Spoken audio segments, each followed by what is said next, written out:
All right. Welcome back, everybody. This is the Uncooped podcast, number 11. Thank you guys so much for coming back. If you are new here, my name is Taylor. I run a small farm in central Minnesota where I specialize in silkies and high-end rainbow egg layers.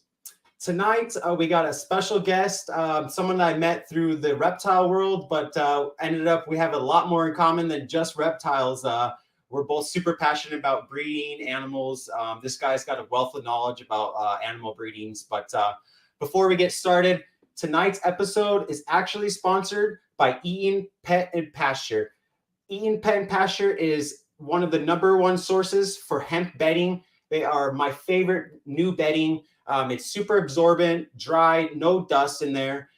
They also offer some great nesting pads that I just put in a few days ago. All the eggs come out super clean. They got grubs. They got everything. Check them out. Family operated farm. They are great. Highly recommend them. So it's Eaton Pet and Pasture. Thank you guys for supporting the podcast once again. And everyone, please go check them out.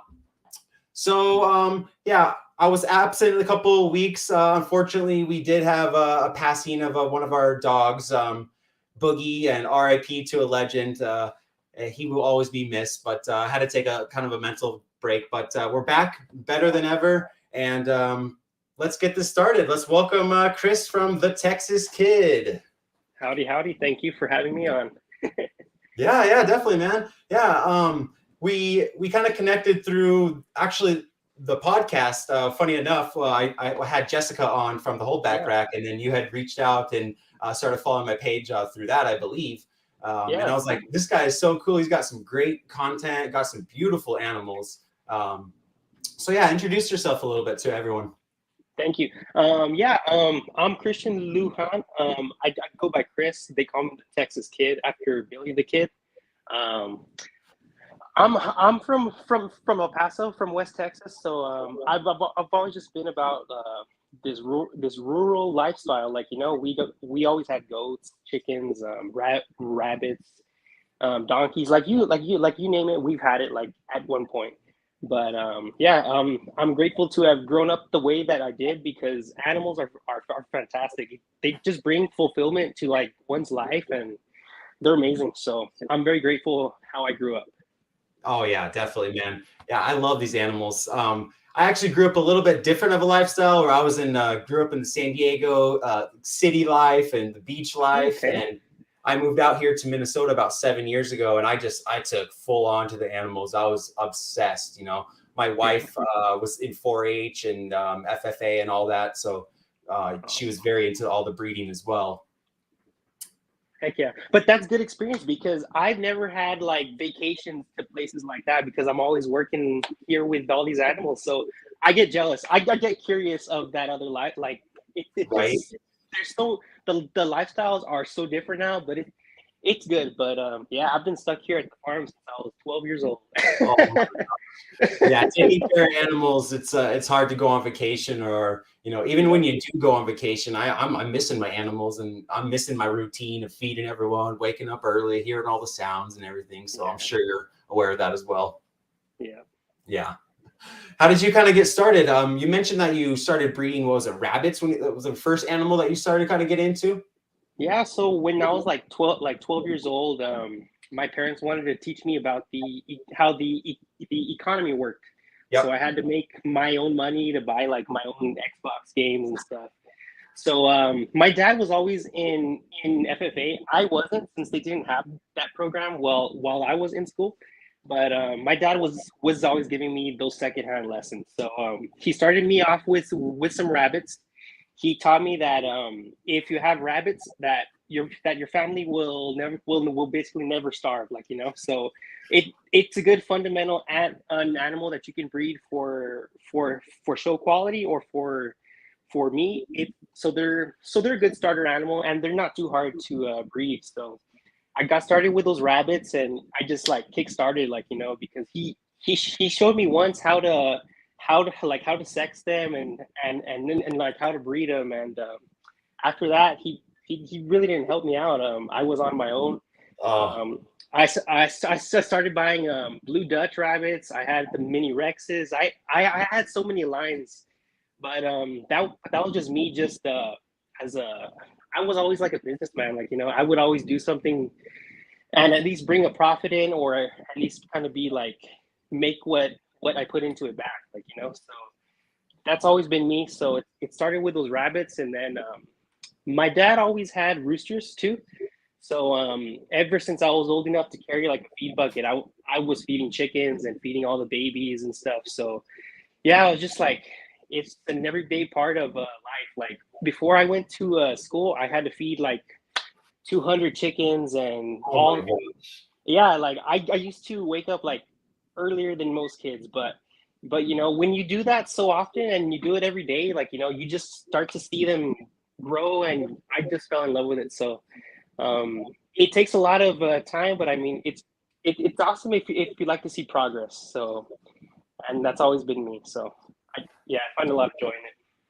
Oh yeah, that's awesome. Yeah, that kind of lifestyle will definitely instill a lot of like responsibility, Yeah, routine, care for animals and the love of them, and how much work actually goes into like raising food, actual food, yeah, protein, stuff like that. So definitely. you're out there hustling when kids are sleeping in and you're out feeding animals. Yep, yep. I bought my own flat screen and my own Xbox with by like age 13. Like that first year, like I started breeding rabbits, I was killing it. Like Were you so yeah, selling like the babies and whatnot then? yeah. So I Yeah. so I would sell them to the feed store for $6 a Oh, piece, okay. and then they'd sell them for like 12 or something like that. And then back when it was like Easter season, they give me like $8 to $10, so I would make more then. So that's when now I would ramp up breeding, just like. Yeah, yeah, But definitely. yeah, yeah, You're it's a like funny about to life. cash in. Yep. But that's always been me. I've always bred animals since I was like 12 years old. So going on about 15 years of That's experience. that's insane. That's awesome. Yeah, What? more than half of my life. Yeah, seriously. What was the next animal? So you went from rabbits and then you had the chickens. Did you kind of do your own chicken thing, or did you just kind of like slowly No, adopt them the all as your own? well, the chickens.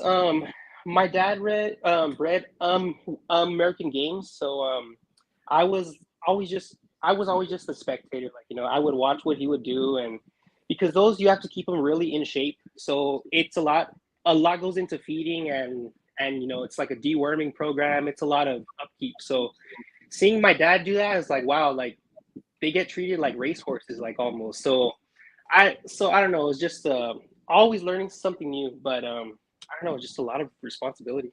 Yeah. Oh yeah, Yeah, definitely.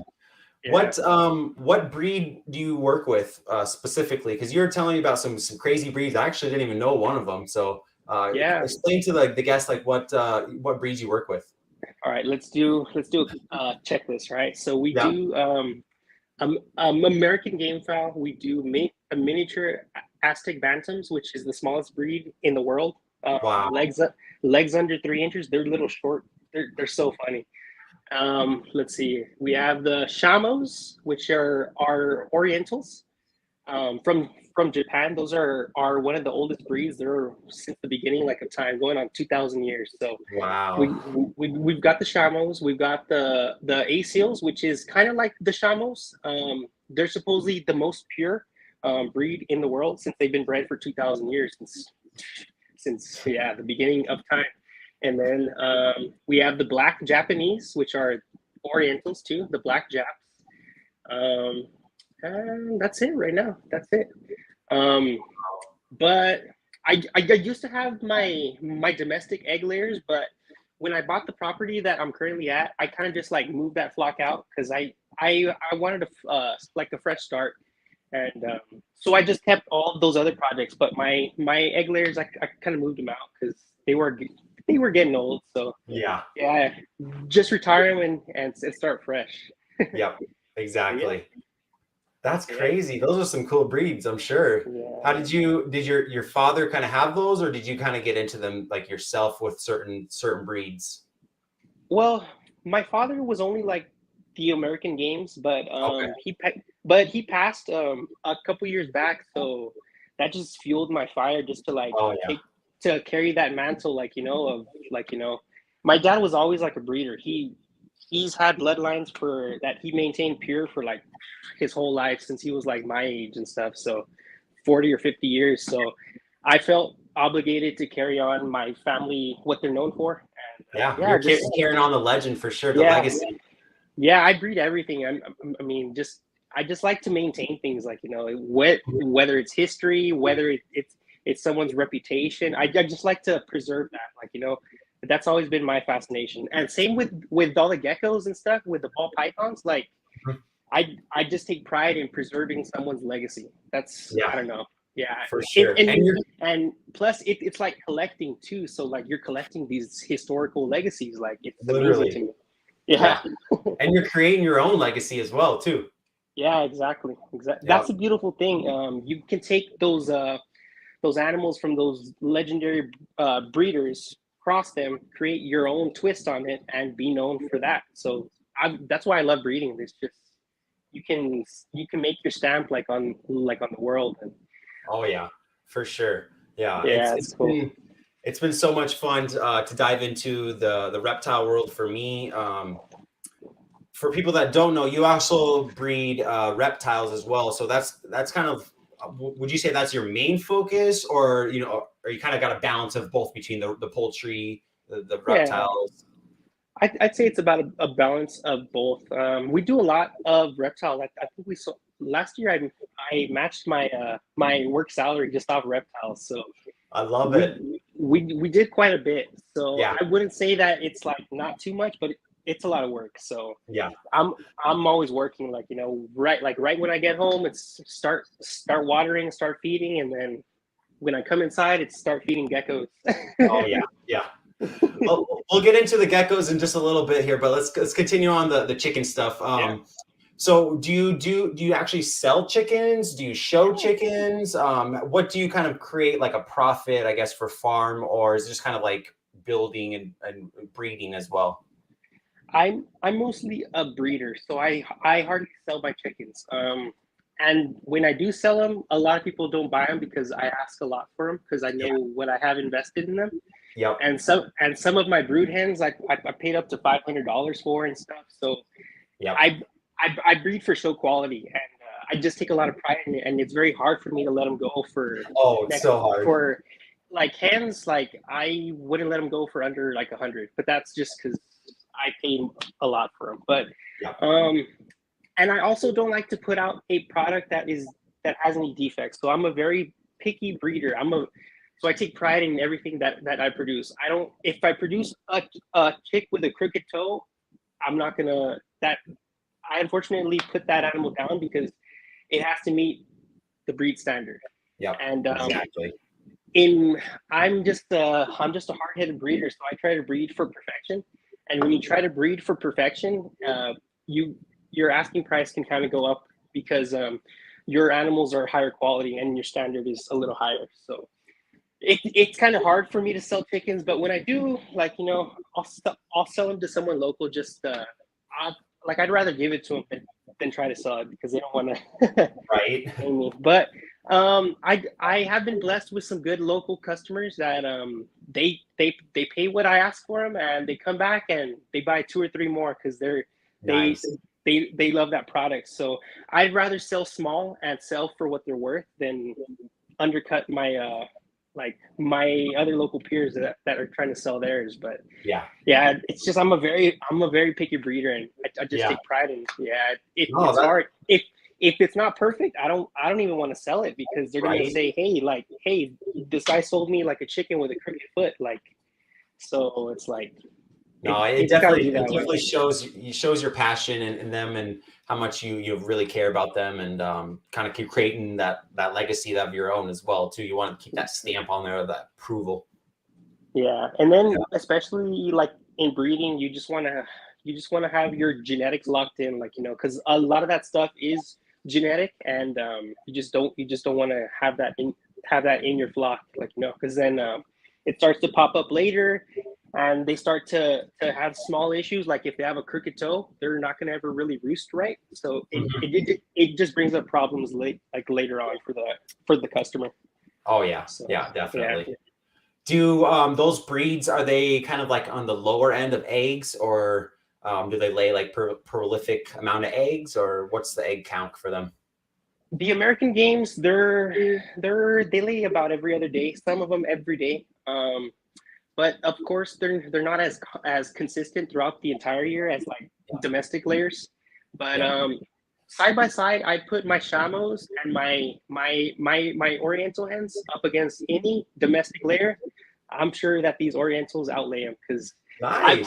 I've had my domestic hens. I've had like black Australorps. I've had a lot, but side by side, I could pretty much say that they're on par with them. Nice. And then since they're Oriental, they have really big bodies, so they give really big eggs. So nice. I really love them. That's and cool. They just haven't been. They're not really common, so they're not that popular. But like the people that do have them, they're like fanatics because they're just awesome. Yeah. So, yeah. Is the Japanese, is that the Orientals? Are they the ones with the long like black tails and stuff like that? Yeah. Beautiful. Beautiful. How do you separate them? Do you have like a kind of like a breeding style like setup pens where you have like 5 different or whatever amount of sizes and whatnot? I would say. Yeah. Well, How do you so have it set up? when I breed, I'm very particular, and I like to follow certain lines. Mhm. So in order to be able to do that, I single mate everything. So each hen has its own fly pen. It's like a 6x8 by a 6 foot tall by 8 foot long by 6 foot wide. Okay. And so it's pretty good size for them. And I single mate them all well, not all year round, but I give them 2 seasons. But yeah, I single mate everything just so I can follow that particular hen or that particular rooster, because I kind of like to key in because certain hens produce better chicks than others.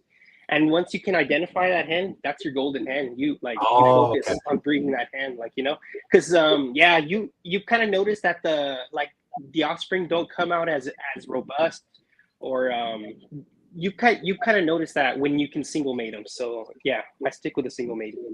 So single mating is 1.1 then, just one rooster, one hen. Yep, and then we mark all our chicks. Whether sometimes we have to mark on their nose and their toes just so we can know which brood pen like they came out of. But once we select the ones that we're gonna keep, then we wing band them and we give them their tag just so that it's official that it's from our farm, Nice. Just so we can be able to track it to those exact parents, because some people, when I buy animals, I want to be able to trace like where they're from the original breeder, and I need to see those ID tags. So I just do that for all my customers, just so that they know that they're getting what they're paying for, Yeah. You go above and beyond, and you definitely got some crazy stuff. I didn't know how intense you were with all this. That's awesome, man. That's crazy. Yeah, I'm intense about everything I do. It's like that's awesome. I mean, that's the way to go. It's got to be full throttle. I mean, this life is too short. Like you got to do you got to wake up and do what you love. Because if you're not waking up and you're not happy, I mean, you gotta do what makes you happy. So it's hard. Yeah.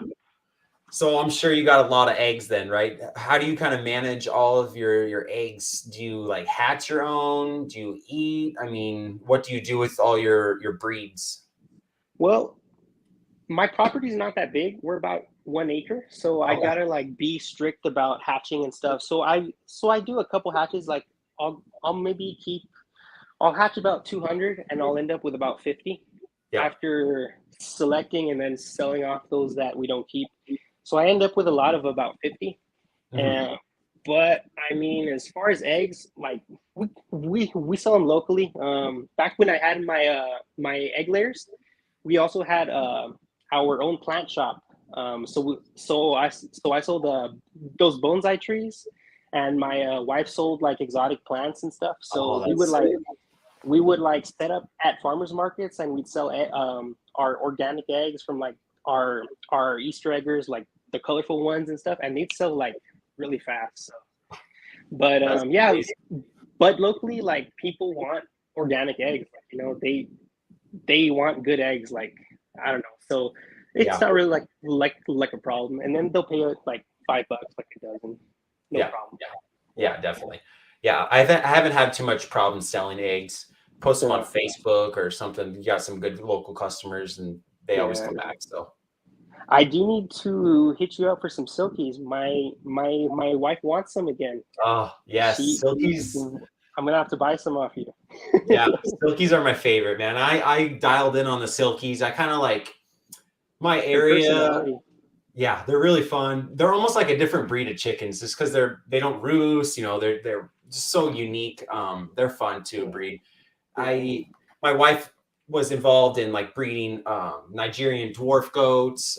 She bred rabbits. She bred mini Australian shepherds. So kind of when I married her, she had when I met her, she had a lot of animal already kept back from all that breeding over the years. Oh, so sweet. Yeah, so then we got a property together here in Minnesota. We got 6 acres, and it's just been a blessing. And I was like, well, what's kind of what would be my thing? She never really got too far into the chickens, so I was like scrolling the internet, and I found chicken breeds and blue eggs, green eggs, and I just kind of took off from there. And the chicken breeding has been really like my thing, and I dialed in on the silkies just because my area, like I want it to be known for a specific color that's not offered like at hatcheries and good quality. So over the last like 4 years, I've just been like buying from different like high-end breeders. And so I know what you mean when it's like, that's the way to do it. Yeah. And then it's hard to sell like a hen or, a female that you've raised up from a baby, because the silkies take so much longer, like 4 to 5 months to sex them. So I'm like, at that point, I got to charge like, $80 to $100. And some people just don't, they think that's outrageous for a chicken. Yeah. They're used to the $10 or the $20 hen. Yeah. I'm like, this is not the same. I put so much work into this. It's not just like hatch out 100 of them and they're all for sale. Yeah. You get me, definitely. Yeah. So I don't do it as like intense as you. I try to keep back the best of the best that I see. I have never shown or anything like that, but I'm definitely working towards that really high quality, that the biggest perfections of that breed. Shows are fun. Shows are really fun. Like, you might as well try it. It's just a lot of prep work and stuff. You gotta be dedicated. Have you done some shows then?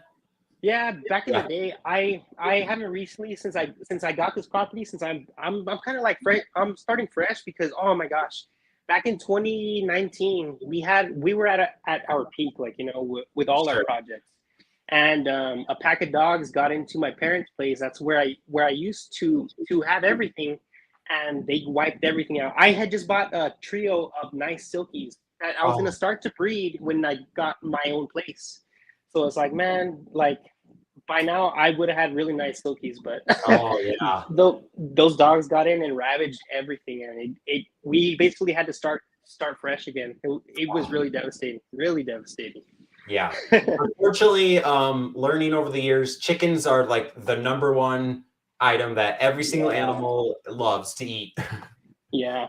I love to tell people, before you get chickens, have a good fence and have a good guard and have a good dog that you trust, because just 2 nights ago, my dog woke me up at 3 a.m. He took out 2 skunks that were trying to get into the corral, and I've got some nice chicks back there, and if my dog wasn't there, that skunk probably would have gotten a few chicks. It's very important, and if you have a good dog, you can't put a price on it. I mean, you can't put a price on it. You just have a good guard dog is irreplaceable. Oh, that's a good advice, definitely. Yeah. Good. The way that my setup is, it's kind of like in the center. Well, my chicken yard is in the center of like the farm, so we have like a big electric fence on the outside for our horses and goats. So I haven't had too much problem. Knock on wood. I've had one fox one time. I've had a mink a couple times take out a few. Oh wow. Yeah, silkies, but for the most part, I've been very, very thankful. I haven't had any crazy ones. Those critters, man. It's like you got to take care of them first. I see people's coops, and I tell them you kind of got to reinforce that just in case, because they'll get in there. They will. The hardwire cloth is one of my biggest recommendations. That stuff is the chicken wire, people think it's chicken wire because it says chicken, but no, that nothing's holding that back. Go spend that extra $50 to protect them, because I mean, like when you have silkies and stuff, you're really like attached to them. It's like you go outside and it's really heartbreaking. So yeah, you got to take care of them. Be gone in a second. Yeah. Yeah, that's crazy. So what would you kind of say like your total amount of like chickens that you have like total right now would be? A little over 100 because I lost count. Oh yeah. It's too hard to count them when they're all moving and stuff. Yeah, but as far as like breeders, like in our brood pens, like about 50 animals. About nice. 50. Yeah. Do you like free range any of them? Yeah. I do all the. I let my hens raise all of my chicks. Oh, nice. I incubate when I want to get a lot of chicks out, but I'd rather her do all that job because I feel like the hen does so much for them. She teaches them how to survive, like, you know. And when you're out here, like in West Texas, with the hawks flying above you, you just have smarter animals. And I like to let mom do her thing. So nice. Yeah, all natural, right? All natural. Yeah. But once they get up to 4 or 5 months, that's when I start to pen them up. Yeah, pretty much. Yeah. Nice. No problems. What kind of incubator do you use? I do Hovabators. Those styrofoam ones, just with the egg turner inside though, because those I don't think that they sell them with egg turners. But yeah, they work good for us, and we use them for reptiles too, and we've had good luck with them. Nice. Yeah, they're a good brand. They always last forever, so they're good. Yeah. Do you have any other livestock animals or just mostly chickens? No, I was working on my corral like yesterday, and I kind of expanded it so I can have more space. But I wanted to get some pigs next, maybe a couple goats. I don't know. We'll see. But yeah, definitely pigs or goats are next. Nice. Yeah, maybe for some meat or something. Yeah, pigs are a good one. They're pretty cost effective. So yeah, we'll see. Yeah, they'll eat anything. Yeah. And they're all over. I mean, the wild Texas or the wild pigs are roaming Texas, man. They're wrecking Texas.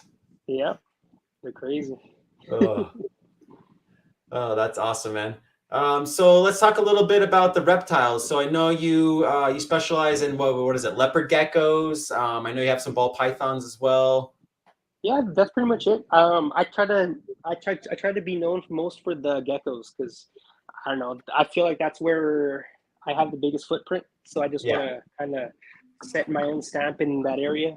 And, just try to specialize. Oh yeah, this is I pulled up your chicken page. I thought I had the reptile page up, but yeah, this is actually your chicken page here, and these are some of the breeds that you work with. Yeah. What is this white one right here? Let's see which one. The first one.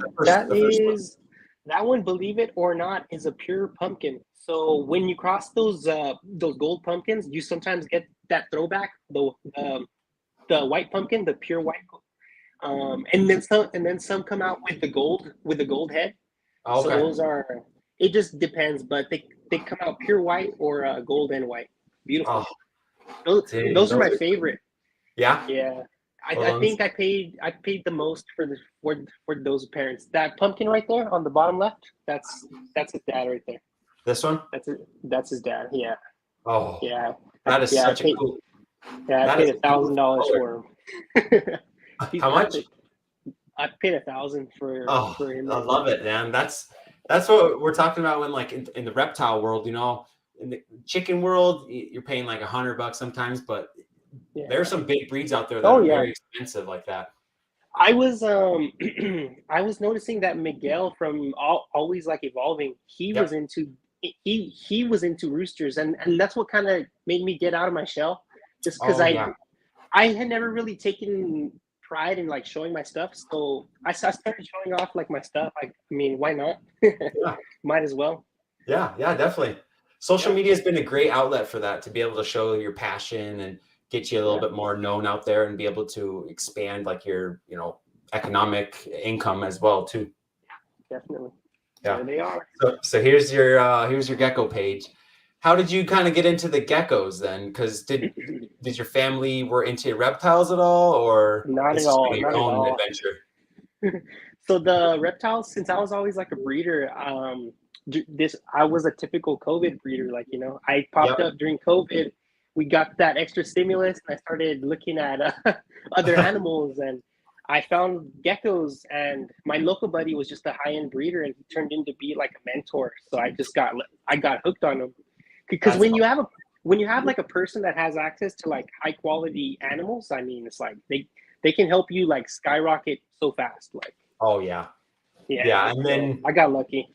nice. So you kind of started then in 2020 then, or what? Pretty much, yeah. Yeah. About 2020. Nice. How have Yeah. you enjoyed them compared to like taking care of like outside animals and feeding waters and all that daily feeding and everything? It's not as bad. I mean, it's still Yeah. kind of hot in this reptile room. It's about 82 in here, which is Yeah. still hot, but it beats being out in the 115 right now with the Exactly. UV. Yeah. So You guys are no, melting over there. yeah, it's hot, but no, I mean, for the care, I can go through all of the animals pretty quick. Like Yeah. you learn how to work faster, like with a shop vac and stuff. You just go through boom, real quick, feed, water. It's not too bad. Nice. Yeah. How many geckos would you say that you have currently? Uh, I always say Estimated. about I always say about 200 ish, about 200, Nice. and then during the season we get up to I'd say about 400 with babies. Wow. That's Yeah. crazy. You're killing Last year it, I dude. think we moved about 200 last year. Do you mostly move them through like Morph Market, or do you move them through like local shows at all, or how do you kind of move them? Here and there locally, I try to. My stuff's high end, so it's like hard to sell stuff too, because Yeah. like they want everything for $50, and my geckos Right. I paid like $800 for, and I'm like, I can't do that. But if the person's like a good person, I'll hook them up with like a $400 animal for like $100. Like, Right. but and then I kind of get those return customers, and they're my bread and butter, so I try and take care of them because Nice. they always come back for good deals, and they know that they can trust you. So Yeah. but other than that, yeah, pretty much Morph Market. We send them out pretty much. There you go. Yeah.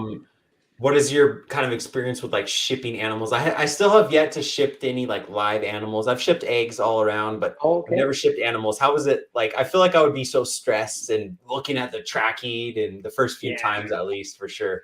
Yeah, no, it's not too bad as long as you don't ship in extreme heat. Like right now, I'm having to hold off on shipments. I've got Oh, people that want their animals from that mhm. auction, and I'm like, guys, I can't risk it. I mean, sometimes they sit out waiting to get loaded for like 30 minutes in the sun, so it's like I can't risk it for Yeah. yeah. But other than that, if you're shipping below 100, I mean, it's pretty all right. I think I've only had one go bad, but it's Okay. because it got held up for like 2 days for some reason. I don't know, and yeah, Yeah. but luckily that insurance covered it. So yeah, I mean it was Nice. okay. Yeah, always get insurance. Yeah. Yeah. For I've me, never shipped chickens though. I've never shipped no. the chickens yet. Yet. Have you shipped eggs yet? No. No. I've had people ask me, but I mean, I'd rather try it with someone that I know first, just like a trial Yeah. run. Just in case it goes wrong. Yep. Yeah. Yeah. Shipping eggs is always a little rough too, because you don't know what they're going to handle it, or it could get bounced around super easy. I mean, any kind of movement in Yeah. those, the egg could be ruined. But for the And most that part, hatch rate I've drops had good luck. sometimes. Yeah, I've had good luck with hatching eggs. I've shipped in plenty of hatching eggs. I've even bought peacock eggs on eBay one time, but I got only one to hatch out of 6. Oh well, still worth it. Yeah, definitely. You're gonna have to send me some, or like I say, I need silkies next. Yeah, definitely, man. We'll set something up. I'll send you some eggs for sure. Yeah. I've just been having a great time with all the breeding and stuff. I just slowly started working it into like the snake breeding, and I think I'm almost more obsessed now with the snake breeding than I am chicken breeding, just because all the different morphs and the combinations. And if you really do it right, you can excel like crazy fast to the towards the top. Definitely. And you're on a good start with that rack back there. That's a good investment. That rack was a dream, man. When I got that thing, that was my dream. That's next for me. Once you get one of those, you're on a good track. Yes. Yep. I wanted to make sure that we're doing it right. And like you know, I make sure that these animals are the highest quality. I track all the lineage, track all their feed, you know, all their origins. So I just loving the snakes, man. I'm just obsessed. Nice.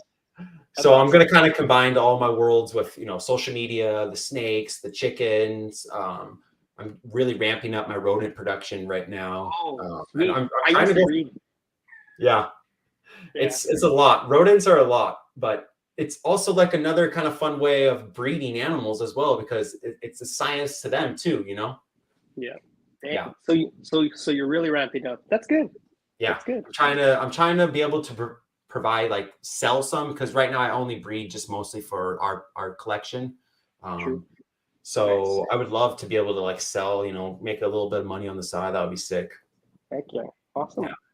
With all your geckos, do you have to breed like any or bugs or anything, or do you kind of get shipped in, or that's a lot to take care of for the geckos? Oh yeah. The feed bill is pretty expensive every week.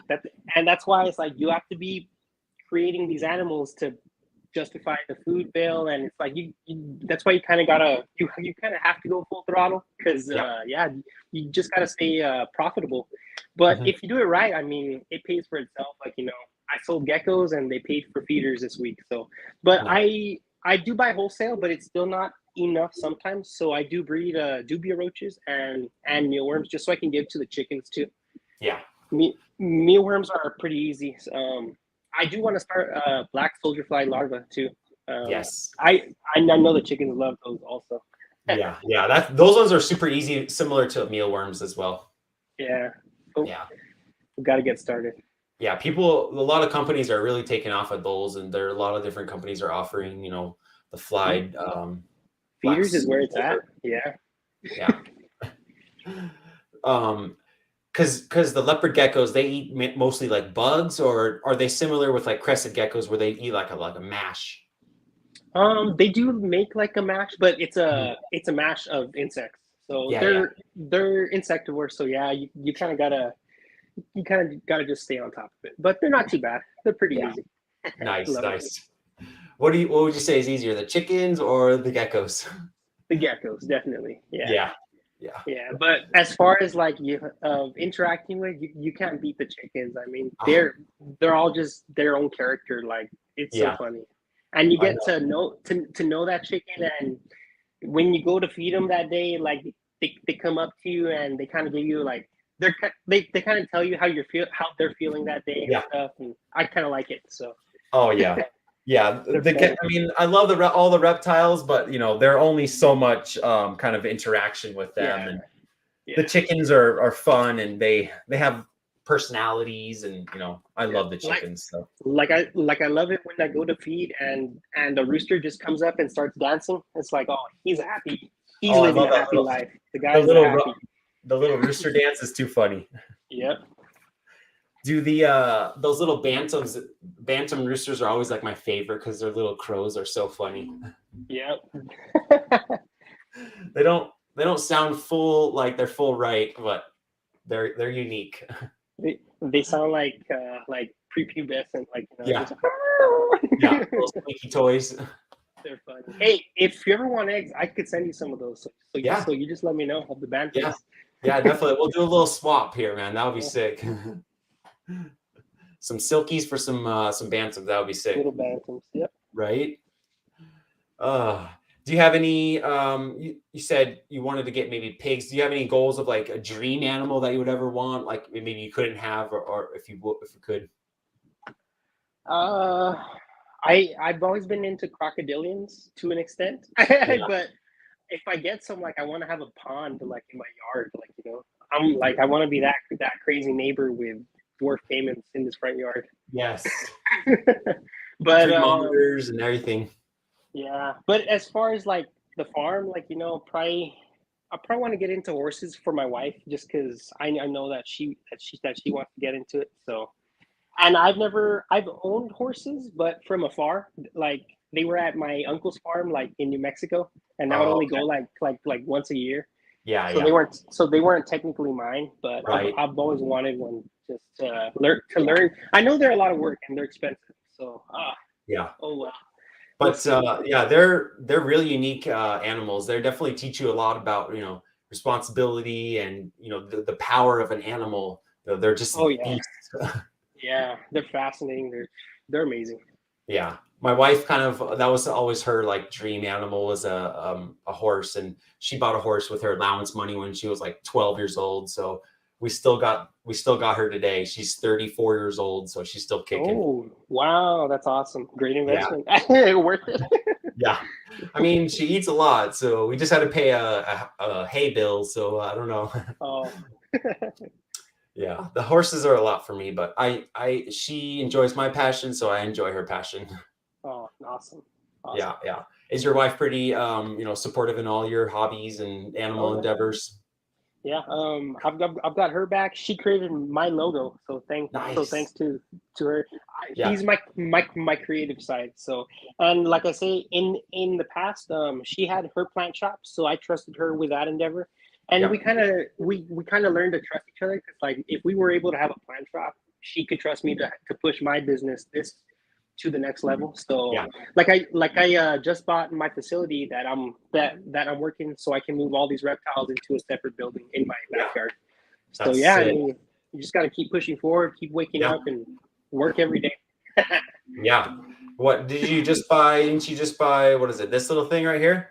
Yeah, that Woo! lofted barn. Yeah. Look at So that that. That is sleek. Did you get it dropped off?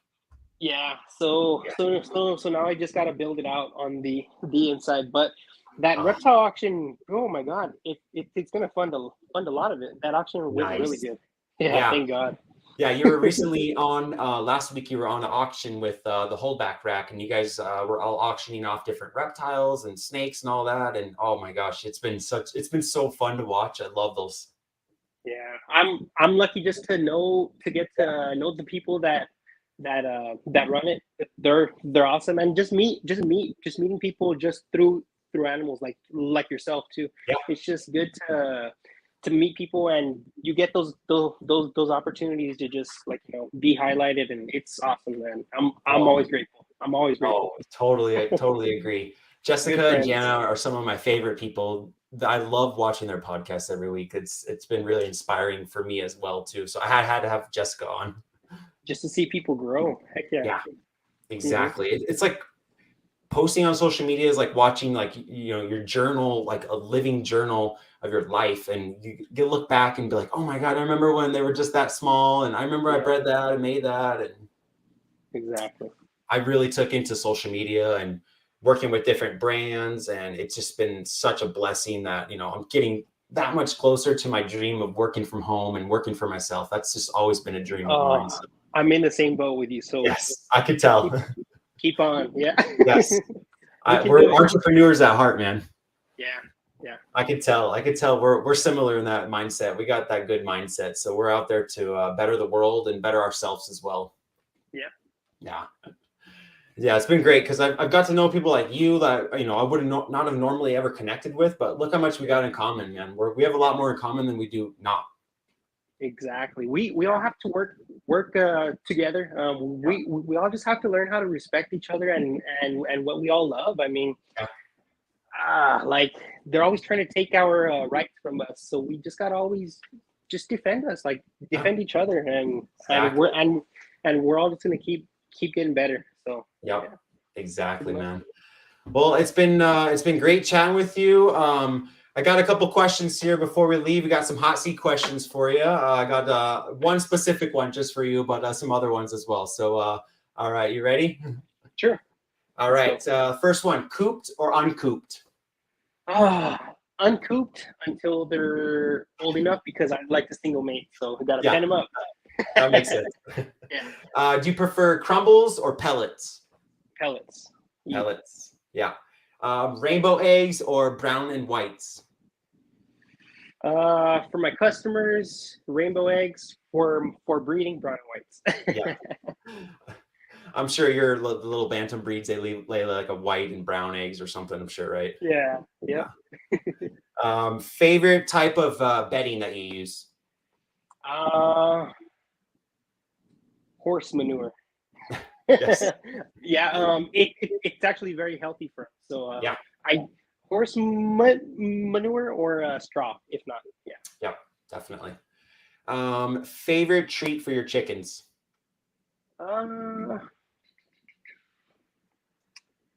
I'd like to give them their same feed, but I just add honey into it, and it just drives them wild. I think that. Mm-hmm. Nice. And last but not least, geckos or chickens? Oh, you can't do that to me. I had to. To my core, I feel like my spirit animal would be a rooster, so I got to go with the chickens. Yeah, 100%, man. Yeah, definitely. Yep. It's only right that I hear the roosters going off in the background right now too. That's funny. Yeah, man. Awesome, man. Well, if people want to get a hold of you and check out your socials, where's a good place to contact you at, or check out your page? If you want to hit me up for chickens, hit me up on my personal on the Texas Kid.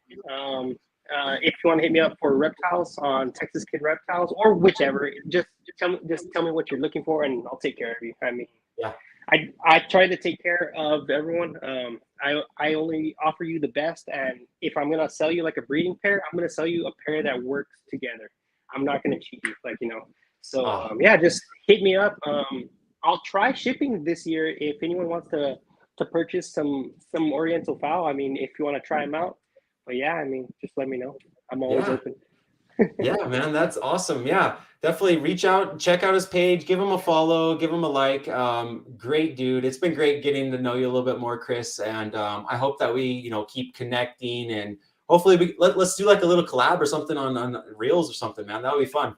I need to step it up with doing those Reels again. So yeah, we'll do it. Man, I'll help you out. Let's get on the Reels game. All right. But you do some quality photos, so I won't get you down on that, man. You do some quality photos. Thank you. You use like a light box for that, or what?